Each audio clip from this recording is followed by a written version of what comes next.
Recently, I binged the greatest American anime ever made. And I gotta say, even though the show is over 20 years old at this point, it still holds up incredibly well. Hello everyone, Ren here, or Alias. I'm gonna reduce the size of these. Hello everyone, Ren here, or Alias, and today I shall discuss about King of the Hill. It is an old show. It's from 1997. That's probably older than a lot of you watching. It's a long old show. It ran for 13 seasons. And it just got a revival this year. And I saw it all for the first time like a week after the revival came out. And it's based on the best Bay state of the USA, Texas. Now, me being from Texas, I have heard of the show. My buddies talk about the show. They say that it's a really good show. And I had to see it to believe it, so I gave it a shot. Now, I'm gonna get the ugly part of the way. Politics. When I heard about the show, I heard that this was a conservative sitcom. And I thought, man, if that is correct, this may have aged like mega cheese in the summer. But no, people who probably say that just have politics in their mind and they attach politics to anything. Because politic brain people don't have space for anything else. There are some politics in the show. The former President Bush shows up in it. Like, that is crazy. But they never fully embrace one side or the other. There's episodes where they make fun of leftists, like the hippie episodes, and there's episodes where they make fun of conservatives, like the gun club episode. And with that out of the way, let's start this review. And I'm not gonna review it like episode by episode or season by season. I'm gonna review it in a way that it may not make this video feel like a slog. Character by character. The first person is our main character of the show, our voice of reason, that the litmus test for anything above is crazy, anything below is dull. Hank Hill. Hank is a pretty static character throughout the show. Most characters are pretty static throughout the show. They don't really change that much. Now, I was afraid that the characters, as the show ran on, it was 13 seasons, that's a lot, they would be subject to flanderization. And while some of that may have happened way later on with Dale, it's not that bad. All characters are written pretty consistently throughout all 13 seasons, which is an amazing feat of strength. Now, Hank is the role model of the show. The narrow urethra, former running back, propane salesman that also sells propane accessories. Even though we all know that charcoal is the better way to grill. Hell, even the show acknowledges that charcoal tastes better. There's a whole episode about Peggy and Bobby finding out that charcoal grilled burgers taste better than propane grilled burgers. You know, I still respect Hank for sticking to his guns about propane. But like many characters, he has his flaws. He's very stubborn and he isn't always the good guy in a given episode. He always does the right thing in the end, or tries to, but, you know, he gives in sometimes. There's an episode where Peggy wants to keep a garden gnome in front of their house. And Hank doesn't want to because he thinks the garden gnome looks ugly in front of the house and people are going to judge him for it. So Bobby breaks the ear of the garden gnome and Hank decides to break it and bury it with Bobby. And they both make a pact of like, okay, we're going to tell your mom that he just, someone went by and stole it. Now, over the show, Hank sees how bad Peggy's feeling about this lost gnome. He feels guilt, he confesses, but Peggy doesn't believe him. Because she's just like, oh, you're just trying to cover for Bobby. So Hank gets a new gnome, and this new gnome that Peggy likes is kept at the back of the house. So, you know, he gets a win for doing the right thing, and Peggy gets a win by keeping the garden gnome. Now, Hank also has dreams and desires, and one of his dreams was to drive a semi-truck, and there's an episode where he does this, and it's one of the best episodes of the show that show the dynamic between Hank, Dale, Bill, Boomhauer, and Bobby, how all of their chemistry. Hank is a stubborn man, but if he sees that something means a lot to someone else, he's willing to cave in to his beliefs to make the other person happy. You know, he's willing to swallow his pride. Like an episode where Bobby wants to be a rodeo clown, but Hank doesn't want Bobby to be a rodeo clown because he sees it as a lesser thing. But then Hank gives in and sees how important the rodeo the rodeo clown job is and lets Bobby do it. Next up is the matriarch of the Hill family, Peggy, the 3-time Substitute Teacher of the Year award winner. She's very prideful and she can seem very annoying to people, as I gather from how people thought about her in social media. Like, I swear she was like the she-devil from the way people talked about her. People seemed to find her annoying, but I didn't find her annoying. I guess because her character was written consistently. But her pridefulness and stubbornness isn't to a detriment to the show. In fact, it leads to one of the funnier episodes where she kidnaps a little Mexican girl. For context, Peggy is a substitute Spanish teacher, but she is as good at Spanish as I am licking my nutsack. Not very good at him. She ends up accidentally taking the girl home because she thought it was one of her students, and she ends up in Mexican prison. And the way they bail her out is by showing how incompetent she is at understanding and speaking Spanish. But she's not just a punching bag. In one of the best episodes of the whole show, I think it's a season 3 episode, the episode title is Bobby Goes Nuts. Bobby learns that he can get the better of people by kicking them in the nuts. You know, it's an unfair shot to the crotch. He instantly knocks out anybody that's larger than him, including his dad. His dad tries to teach him, like, hey, you gotta hit above the belt, you know, keep it here. But no, Bobby says, Bobby finds out, like, there's a way more effective way and, like, kicks him in the dick. Easy. And Peggy is the one that puts a stop to Bobby, because she's like, she tries to discipline Bobby, and Bobby kicks her in the lower lip area. And she's like, that's right, Bobby, you cannot hurt me, I do not have testicles. You know, I'm not a girl. I don't identify as a girl. I just like this avatar. Don't look into it too much. But that would hurt, I think, still. Hell, if you got kicked on the stomach by like a 12-year-old, you would feel it. I can only imagine, you know, how much it would hurt. Hell, the thing has a slang for it, a cunt punch. It's something that's really annoying, really hurts. But it's crazy that she just tanked it, no problem. That should have hurt still. But yeah, the show makes it seem like she tanks it and she disciplines Bobby. She's no full-on doofus. She's very capable. And in her best episode, in my opinion, Pygmalion, she shows that she can be very capable at sniffing out danger.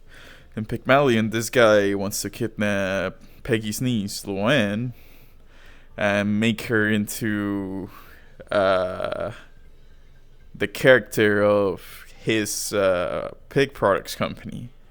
And Luann and Peggy is the one that sniffs out that this guy's dangerous. This guy could hurt Luann. He's up to no good. Now, she's also easily manipulated because she likes validation, and she ends up joining a cult with Luann in another episode. So yeah, her sniffing out danger is mostly luck and personality based. Next up is Bobby, the boy who ain't right. I've heard about Bobby, I knew that phrase beforehand. First, I thought, oh, it's just because Bobby's from a different generation than his dad, and his dad just doesn't understand Bobby. And granted, that is a lot of things, like, there's an episode where Bobby learns how to cook, and Hank wasn't too into the idea, but then Hank sees how well Bobby can cook, and he lets him cook. But at first he was like, that boy ain't right, men shouldn't cook. It's a show that, okay, Hank is willing to bend the rules if he sees that it's no detriment to himself or to his son. But then there are episodes where you see like some of the stuff Bobby does, and you're like, damn, that boy ain't right. Like the season finale for season 1, he ends up like falling in love with a plastic head and ends up kissing it. And I was like, okay, maybe Hank's a little right and Bobby sometimes. He also gets jealous, as it's natural for a young boy to do. There's an episode where he gets jealous of his friend Joseph, Dale Gribble's son, and his love interest, Connie, Can's daughter. Her real name is Con Jr. And he's like, oh, those two are gonna end up together and I'm just gonna be alone, so might as well give up and let him be. He is a flawed character, but he is humanly flawed, which makes him feel more like a real person. But he's also not a pushover. As we learned from the kicking people in the balls episode, he can get a little power hungry, but he does know how to get justice. There's an episode where a vegetarian girl breaks his heart. So his family decides to take him out for dinner to cheer him up. And he sees the vegetarian girl there. And in order to get back at her, he eats a 72-ounce steak in one of the best episodes of the show. And he finishes it. And this episode also shows that Connie has some feelings for Bobby as well. So, yeah, worth checking out. But overall, Bobby is a pleasant character. Anytime he's on screen, you're gonna see that, yeah, he's a good-hearted kid. Luann is the last of person that lives in the Hill residence, at least in the earlier seasons. She moves out way later on. She attends beauty school, she becomes a barber, she has a lot of in-between jobs. She's also very dumb. She's an airhead, a total doofus. She comes from a broken home. She used to live in a trailer until it flipped over, and she has a mom in jail because her mom stabbed her dad with a fork, and a dad in jail because her dad is just a career criminal. And honestly, it's kind of surprising you turn out alright from that upbringing. But hey, maybe it just goes to show how good Hank and Peggy are at raising people. Now, she is very easily manipulated. As I mentioned before, she joined the cult. She falls over for guys very easily. She's very easy to trick. I think she falls for multiple scams throughout the show because she thinks she's better, because she thinks she's smarter than she is. But overall, she is very, very good-hearted. But she's not too dumb. She knows how to get the better of people. There's two episodes that come to mind. First is when she moves out and lives on her own because she couldn't stand Hank's rules of being at the house. She learns responsibility by seeing that, all of her roommates are just taking advantage of her and they're not paying bills and stuff like that. They're not respecting her food, they're not respecting anything. And she learns maybe Hank was right on putting all of these rules in place. And she gets the better of her roommates by not paying the bills, only paying for what she has to. So yeah, fantastic episode. On another one is her and Bobby get mad at each other. I forgot the reason why, but they get into a prank war where they're messing with each other's stuff. And in one of them, Bobby switches out her birth control for hard candy. And she ends up telling Bobby that she's pregnant and they have now to marry each other, which is fantastic. She also has one of the best lines on the show, line deliveries, just because how straightforward it is, because her character is that she's just very straightforward. Like when she tells Bobby that if he keeps wanting to see her naked, they're family related and he'll end up in hell. Now, we move out of the Hill residence to the neighborhood. And there's 4 characters I'm going to talk about. The show has like 20 characters, and if I sit down here and describe all of them, this video is going to be like 3 hours long. So, the first guy I'm going to talk about is the neighbor to the right side of the house from the alley, Bill Daughtry. Bill is a sergeant barber for the U.S. Army. I thought he was an army guy when I first started the show, but no, he's just a barber. Then he was married once, he's now divorced, and he's very lonely and very sad, and he's obsessed with Hank and Peggy. But he knows, like, when there's a line and he shouldn't cross it. Like, he knows where the boundaries are. And there is one episode that kind of bends this a bit, but more about that later. He is very caring about his friends and family. He likes to cook for himself. He likes to share what little he can, with the people around him. So overall, he's a nice guy. And one of the best episodes to show this is Boomhauer episode, funnily enough. Boomhauer got his heart broken by a girl. And while Hank and Dale try to cheer him up, like, hey, maybe you need Hey, just get with another girl, or hey, let's do this thing you like. Bill's the only one that is like, no, I know exactly what he's going through and I'm gonna set him right. And he does. And he gives him a speech of like, to never give up on love, basically. Because Bill hasn't given up on love, even though it seems like he has.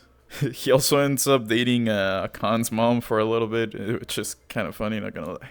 Boomhauer's up next. He is a ladies' man. That's most of his character. He's very static. He does care about his friends. There's an episode about his brother, Patch Boomhauer, where Patch is marrying his old high school sweetheart, and this ladies' man thing is a detriment to this in this episode, because everybody's like, oh, he just wants to better instead of his brother. But hey, you had your chance, you didn't even take her, it's not your brother, but his brother is cheating on this girl with him. On this girl.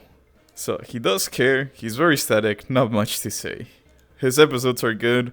Also, I can understand most of the words he's saying, which is crazy. I think if I show the show before, I wouldn't be able to. Next up, we got Khan Supanusumphone, the newest neighbor of the group. He's Hank's nemesis, Hank's rival neighbor, and his whole job is to show how much better his life is compared to the rest of the neighborhood. They call them hillbillies for the entire show, even though they live in the same neighborhood. He does have a better paying job than them, I think, if I recall correctly. But there is a slight reality that he is jealous of their lifestyle. There's an episode where Hank's a World War II veteran, shinless dad that killed 30 men, Conninghill, finds out that Khan and Min like sneaking into Hank's house and roleplay as them to get into the mood.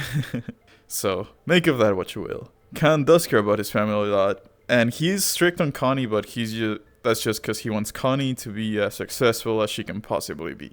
And now, the last character I'm gonna focus on is Dale, our conspiracy, gun-loving, government-hating nutjob. He thinks anything the government does is wrong. I don't think he pays taxes. And that's fine because he doesn't make enough money to pay taxes. His wife, Nancy, makes enough money to support the whole household, which is Dale, Nancy, and his son, Joseph. Nancy had an affair with this other character, John Redcorn, and everybody knows that Joseph is, John Redcorn's son, except Dale, who doesn't trust anything, so obviously he believes his son is an alien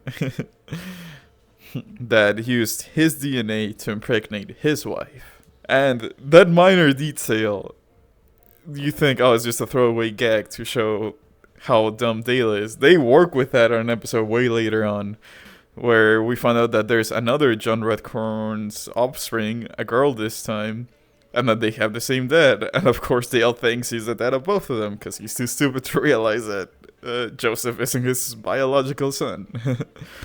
He is the most entertaining of the four. He's an exterminator, and that comes into play a lot of times.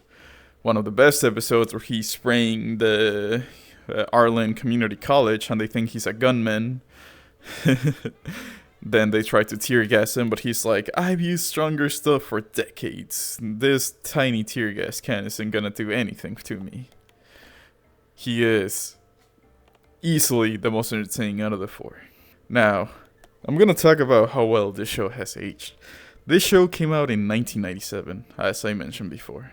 And it is unprecedented how well it has aged.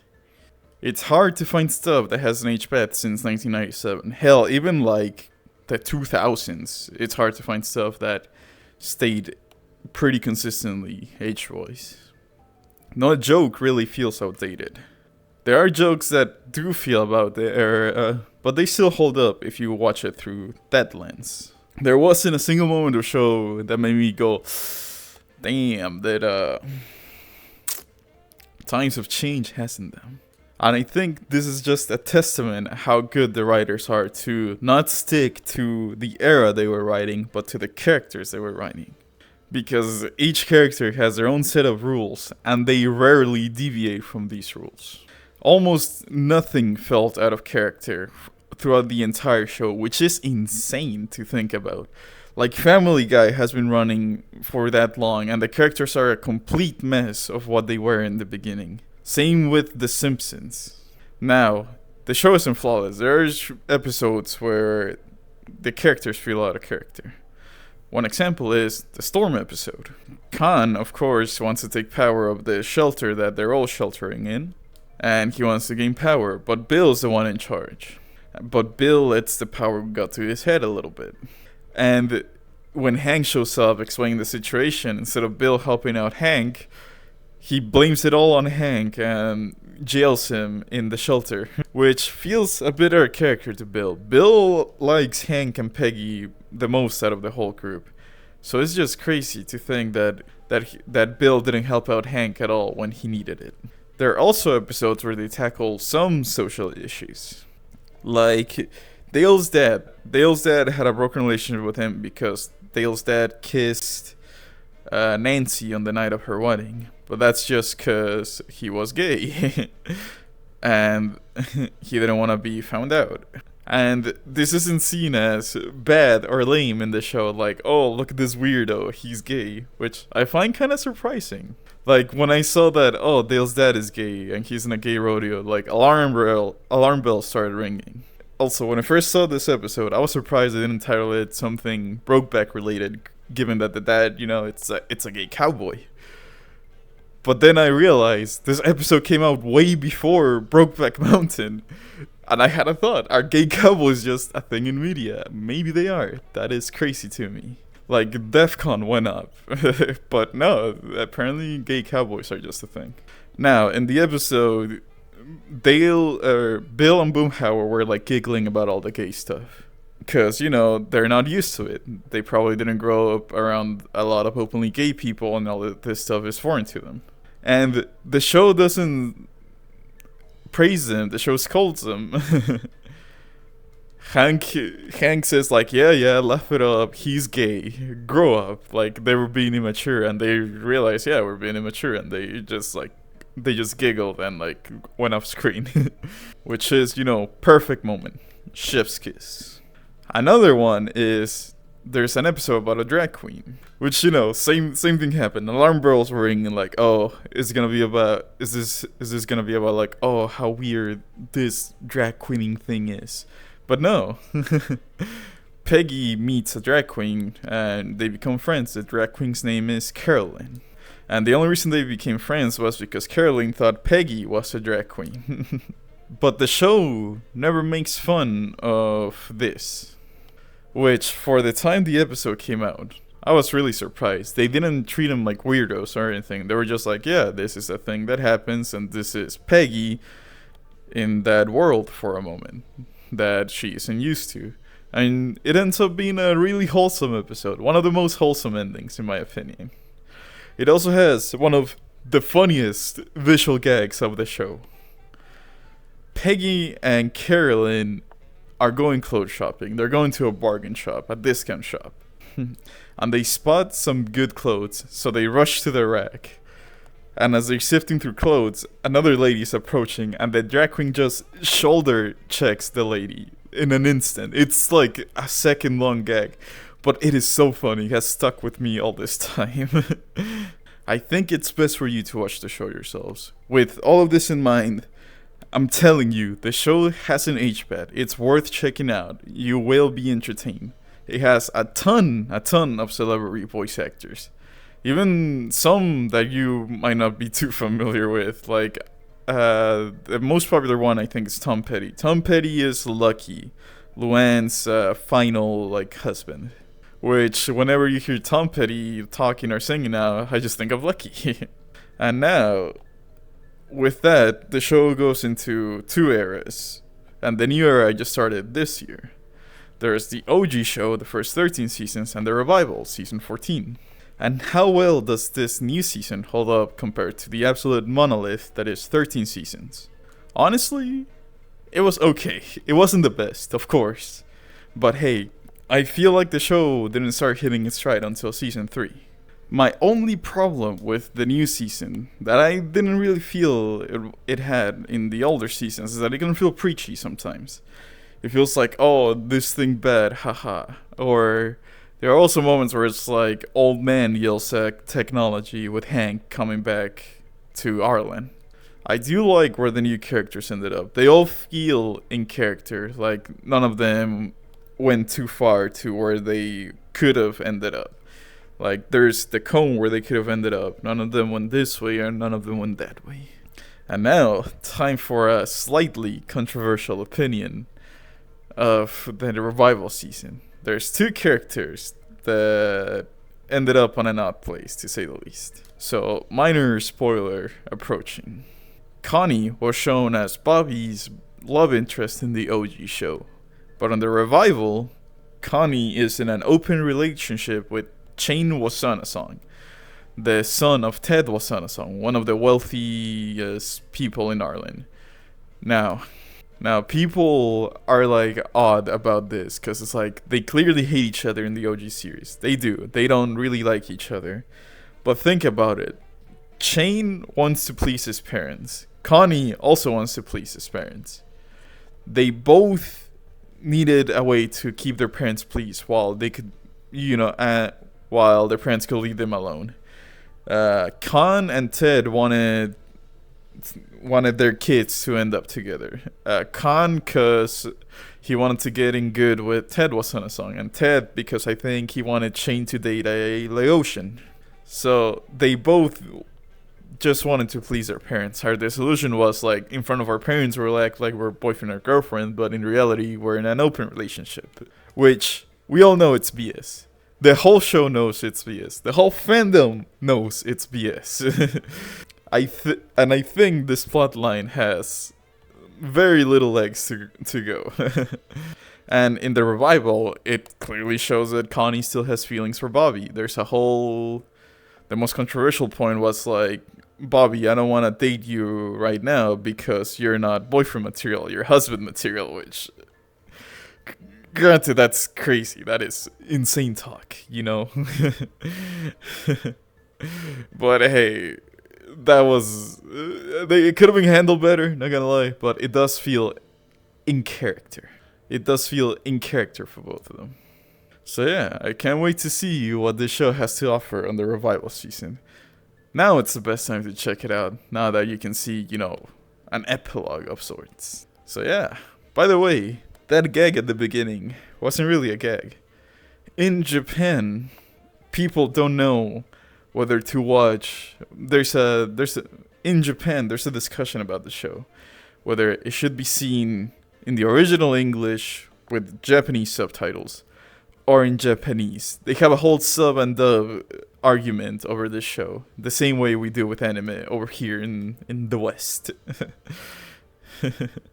So yeah, it really is the best American anime. So, this has been all. This has been Ren, or Alias. Bye bye.